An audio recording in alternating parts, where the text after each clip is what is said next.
তিন প্রকার ব্যক্তিকে ভুল করেও ফিতরা দেওয়া যাবে না। তিন প্রকার ব্যক্তি যতই গরিব হোক না কেন, এদেরকে ফিতরা দেওয়া যাবে না। আল্লাহ রাসূল সাল্লাল্লাহু আলাইহি ওয়াসাল্লাম নিষেধ করেছেন। খুব গুরুত্বপূর্ণ একটি বিষয়। যেহেতু এখন ফিতরার সময় চলছে, অনেক মানুষ ফিতরা দেওয়া শুরু করেছেন, অনেকে দিচ্ছেন বা অনেকে দিবেন ইনশাআল্লাহ। আমি আপনাদেরকে তিন প্রকার ব্যক্তির কথা হাদিস থেকে জানাচ্ছি।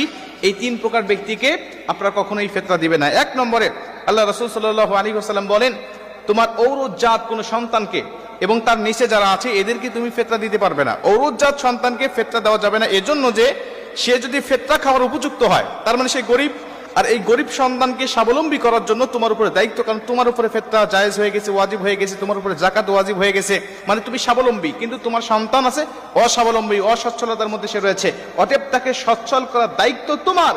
তুমি তাকে সচ্ছল করবে, যাকাতের বাহিরে, ফিতরার বাহিরে তাকে বিভিন্ন টাকা পয়সা দিয়ে সহযোগিতা করে ব্যবসা প্রতিষ্ঠানের সাথে বা চাকরি বাকরি বা বিভিন্ন জায়গায় তুমি তাকে লাগিয়ে দিয়ে